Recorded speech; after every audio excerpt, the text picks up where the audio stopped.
I've never posted like this before. But I suppose I've never needed to. If you've read the title, you know what to expect, and you can move on if you'd like to avoid the topic. I'll understand. Grief is a funny thing. Professor Farina taught me that in the first class I ever took for my undergrad, and I never understood it until now. For my wife, it's turned into unreasoning anger. She's downstairs right now, no doubt cursing my name. For me, it seems to have manifested in needing to keep myself busy. But I've run out of piles to organize and surfaces to clean, and so I've come here to write down the whole story of my son's life. I apologize in advance for rambling, but it's all so fresh and raw right now that I need to work myself up to the actual event. My greatest failure. My idol, Skinner, once said, "A failure is not always a mistake. It may simply be the best one can do under the circumstances." But I feel I have made a great many mistakes. When my son was born, it was like I finally had found my calling. Yes, I'd had jobs before. Even what I thought was a respectable and long-term career. But nothing had ever captured my interest, nothing had ever engaged my waking and sleeping mind, like that tiny cherubic face. We planned to leave Isaac with her parents 4 days a week so that she could soon resume her job and I could continue mine without interruption. But a week of paternity leave was far too short for me, and so I decided that we could forego some of the creature comforts that 2 incomes would allow. I decided to become a stay-at-home dad. The university wasn't too thrilled about losing a tenure-track professor, but I was adamant. I'd finish out the semester, and that would be the end of my career in academia. Did it sting a little bit, to abandon my hard-earned degree and former dream job? Of course. But it was the pain of trading a rare treasure for a unique one. Many people have degrees in psychology. Many people hold professorships. But Isaac was one of a kind. Let somebody else be the next James Olds. I had found a higher purpose. It proved to be a good thing that I had convinced my wife to let me stay home. Isaac proved to have a challenging childhood, and he needed a guiding hand. As a newborn, he had been cherubic. As an infant and toddler, he proved rather less agreeable. Years of studying and even teaching human development classes had not prepared me as thoroughly as I had expected. There were days I wondered whether or not I was fit to be a parent, and I'll admit now that in my heart of hearts there were days when I regretted my choice to leave my job. Only for short bursts, and always followed by the deepest regret, but there it is. The pure and unvarnished truth: I was not, a perfect father. When I had just about reached my breaking point, when the thought of another day of tantrums and diapers and bone-deep weariness was too much to bear, Isaac turned a behavioral corner. It came right after a terrible fright, the only real injury he ever suffered in his life. His mother always thought that when he fell and bumped his head so hard he needed stitches, it must have knocked something loose. I didn't think it was quite so drastic as that, but there was a marked improvement from that day forward. And although I could never have stayed mad at him for long, I was even more lenient as long as he had that hangdog look and those bruised eyes. In fact, having been afraid for even a moment of losing him, I could hardly bear to discipline him at all. Luckily, I rarely had any call to do so. As the terrible twos faded into memory, Isaac grew into the model child. His tantrums disappeared, and the willful and stubborn young boy became as tractable as any parent could hope. He ate his vegetables, he cleaned his room, he put away his toys, and he made my life as a father an endless parade of delight. Seeing his bright smile first thing in the morning never failed to bring an answering smile to my face. I was worried, I'll admit, that he would change as he grew older and went to school. My wife called me a mother hen, half teasing and half exasperated with my worrying. After a year of public school, though, she began to agree with me. Our well-behaved son was in danger of reverting into the little hellion who had so exhausted us years prior. I don't know why she worried about it.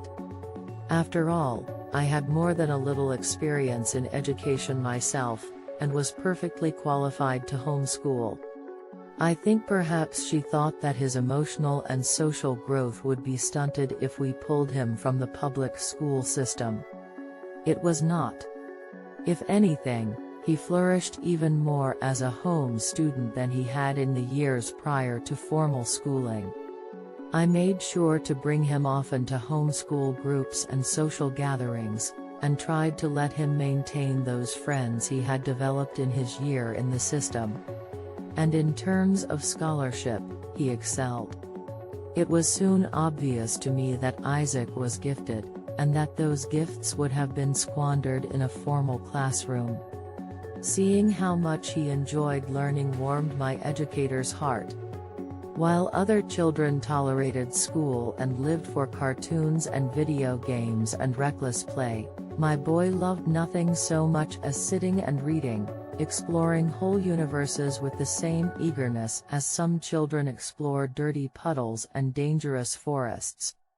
And not just mindless novels or frivolous adventure stories, he read books of history, of poetry, of science. Isaac enjoyed learning for learning's sake. He was everything I had ever hoped to find in a student, and I cannot express how glad I was that such a student could be crafted from my own flesh and blood. As the years wore on, my son continued to develop into exactly the man I had hoped he would be. He never drank, never smoked, never tried drugs, and only very rarely rebelled at all, a few times staying out after curfew, a brief dalliance with a local girl. Of course, a little youthful rebellion is a normal thing, and I tolerated it as a necessary price for him to have a well-adjusted adolescence. My wife and I would listen with horror to the stories our friends told of their own screaming fights with hormone-riddled teenagers, with children who had become strangers to them, and nod with feigned sympathy. More than once, on the ride home from whatever dinner or gathering we'd been to, she would turn to me and say simply, "We are very, very blessed." When Isaac was beginning to think about college, he initially considered working towards a psychology degree. I was unenthusiastic about the idea, and he noticed. I know that he considered it a high form of compliment to want to follow in my footsteps, and I took it as such. But I told him frankly that I had found my degree to be so much wasted time, that it was a meaningless piece of paper, and that he would be better served working at a McDonald's where at least they'd teach him a few employable skills. He took it as well as could be expected, and threw himself into a physics degree with a gusto. My wife was surprised that he had stayed at a local college when he had so many offers from prestigious schools all around the world, but I explained the logic in it to her. Why spend all that money to go to another part of the world and be so busy with schoolwork that he wouldn't be able to enjoy it? Better to stay at home, save some money, and go on a well-earned trip around the world when the degree was earned. Even if his field of study was not my own, he continued to echo my life in every way that counted. A brilliant scholar who reached the top of his class early and stayed there for all 4 years, he earned distinctions and accolades the way that lesser students earn demerits and police reports. By the time he was done with his junior year, he had all of the subject area credits he needed to graduate, and had taken most of the available electives besides. Maybe that was the cause. Could it be that his own enthusiasm, his own overwhelming urge to learn, was the reason for everything that came later? I hope not. Dear God, I hope not. Whether or not it was, my son had his senior year to fill as he saw fit. Maybe it was a lingering thread of his earlier desires. Maybe it was a desire to emulate me still further. Maybe it was a pure accident of fate, a pretty girl mentioning a class she was taking, a coin flip, a split-second decision. Whatever the reason, he took a psychology elective this spring. A class about substance abuse. By the time I heard about it, it was past the period to drop it easily, and he was unwilling to put a blemish on an otherwise spotless record. And I was unwilling to force the issue. Of course I tried to convince him, to cajole him, to drop the class. But when he pressed me for reasons why he should bother, I had none to give. So I let the matter rest. I have never made a worse mistake. I heard all about the class for the first few weeks of the semester. For his whole college career, Isaac had been more than happy to spend time with his mother and I, and to regale us with stories from his time at school. We were so proud of him. I was so proud. But in February, something changed. His talks grew shorter and colder, and soon stopped altogether. By early last month, my son seldom left his room while at home. When he did, any conversations we had were stilted and awkward. A wall had grown between us, and I couldn't understand it. My wife dismissed it as senioritis, or a long overdue display of teenage pique. I was not so sure. My boy was perfect. He was beyond such things. She and I agreed that, if it continued past spring break, the first spring break he had ever spent away from home, we would talk to him about it. We would get our son back, she said. And I believed her. I really thought I could do it, that no matter the problem, I could overcome it. But Isaac never came back from spring break. All that came to us from those sunny southern shores were frantic phone calls, a police report, a cold body, and sealed letters. My wife and I laid him to rest in a small private ceremony a week and a half ago. As I gave the eulogy, I couldn't help but cry about what we had lost. Not just my son as he was, the light of my life, but the man he might have been. After many tears and brutal self-recriminations, my wife and I finally opened the envelopes that held our son's last words to us. The one addressed to me was written for my eyes only, but I'll copy it here for you. The words are too much for me to bear alone. Dad. My first memory of you is a happy one. You're holding me tight and comforting me, stopping my tears and reassuring me that everything would be okay. That's been my memory of you for basically forever, the one person I can turn to who would make everything okay. The one person who would stand up for me and protect me no matter what. I wanted to be just like you, and you wanted me to be even better. That's why you pushed me, I think. In some twisted way, I think you honestly believed, maybe you even still believe, that everything you did was for my benefit. I know, Dad. I know what you did. Remember how hard you tried to convince me to drop substance abuse. I didn't really question it at the time, even if I didn't understand. I just wasn't raised to question you. But I get it now. The first time we learned about what heroin did for the brain, I was confused. Because that pure rush, that pulse-pounding oh fuck yeah euphoria? That sounded too damn familiar. I had it all the time. Every time I cracked open a book. Every time I aced a test. Every time I cleaned up after myself, or mowed the lawn, or did what you asked, I got the exact rush that the book described as a result of an incredibly powerful opiate. I thought maybe I was making my own natural responses out to be more intense than they really were, so I looked into it some more. And person after person, documentary after documentary, convinced me that I wasn't imagining it. So I thought maybe I was some kind of freak of nature with a really strong natural reward system. Maybe. But a reward system that favored studying and eating healthy as strongly as heroin and sex. That's pretty fucking unlikely. I know you're probably surprised to see me swearing. I'm surprised to be writing it, believe me. It's not how you raised me. The thing is, Dad, I'm trying really damn hard not to care how you raised me.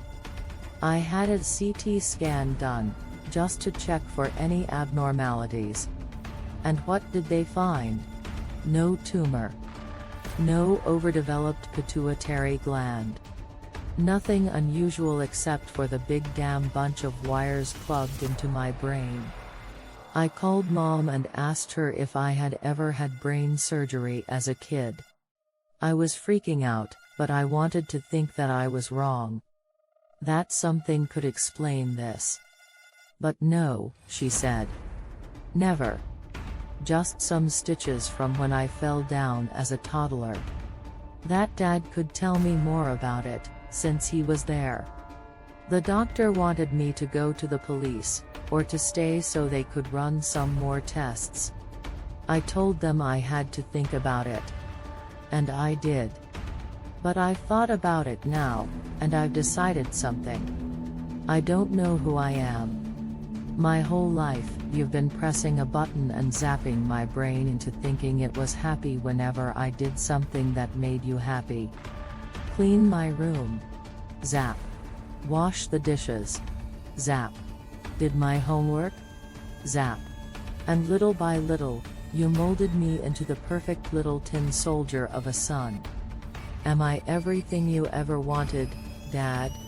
Am I as perfect as you hoped I'd be when you shoved this fucking thing in my head? I don't know who I am. I'm your goddamn puppet. You killed whoever I was supposed to be. Whoever I should have been. You killed me, and replaced me with whoever the hell I am now. I just. No. No more. I don't know if I've ever decided anything for myself in my whole fucking life, but I'll decide on this much, when to end it. I hope you burn in hell. So now you see my pain. I dreamed many dreams for my son. I knew he could be anything when he was come of age. But I never thought he'd be ungrateful. Everything he had, all of his success, all of the bad choices he avoided. That was because of me. Because there was somebody there to guide him, to steer him away from danger and toward a better path. All I wanted was for him to be as good as he could be. The best him that he could be. All I wanted was to give him a push in the right direction. And at the end of the day, when I first thought of it, all I really wanted was for him to stop crying so much. Well, there it is. The cause of all my tears, and all my wife's rage. I think in his letter to her, he told her what I had done. She burned it, so I can't be sure, but she came after me with a pair of scissors just after reading it, so he must have told her something. She's downstairs now, in the basement. It's strange, while I was writing I hardly heard her, but now that I'm almost done her cries and screams are almost overwhelming. She blames me for what happened to our son, for what he did to himself. But she'll understand my point of view in time. When she wakes up from the surgery, she'll learn to forgive me.